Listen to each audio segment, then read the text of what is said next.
A senator, lawyer, brilliant in his own right, Ted Cruz. Senator, let me see if I understand this. Birthright citizenship. Okay, fair enough. What if you're in the country illegally and you give birth to somebody? Is that legitimate? Isn't that what part of the argument is here? That is the absolute heart of the argument. And I think birthright citizenship is terrible policy. It is right now current U.S. law before the Trump executive order that if an illegal alien is here and she gives birth to a child, that baby is instantaneously a U.S. citizen. The problem is that's an incredible magnet for illegal immigration. You see people crossing the southern border. You see pregnant women crossing the southern border explicitly to give birth in America so their baby can be an American citizen.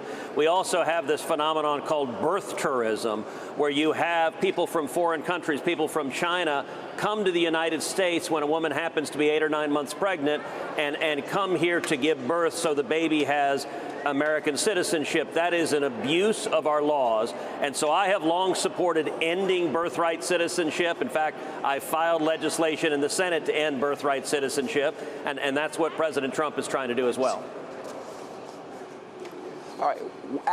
It's very hard if you're listening to oral arguments before the court to interpret which way maybe judges are thinking or justices are thinking. A lot of people try to analyze based on their questions. What was your feeling? How do you feel the court might be leaning on this? Because I think this is such a solid argument that you're making and that the government's making. It should be a slam dunk.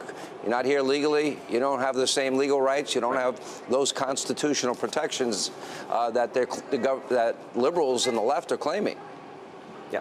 So there are two big legal issues at stake in the Supreme Court case. One, which is a massive legal issue, is the permissibility of nationwide injunctions from individual district judges. We're seeing this. This is the new iteration of lawfare, where left-wing attorneys general are suing President Trump in front of radical judges and getting national injunctions. I am very hopeful the Supreme Court will make clear in this case that nationwide injunctions are being abused against the Trump administration and will rein it in. If we get a ruling like that, that will be a huge, huge victory to stop the latest iteration of lawfare that's being waged against the president. The second big issue is the substantive issue of birthright citizenship. As I said, on a policy matter, I think it's a slam dunk that ending birthright citizenship makes sense. It's common sense. There is an open legal question, Sean, about the method to do so, and legal scholars disagree. Some legal scholars argue that the only way to end birthright citizenship is through a constitutional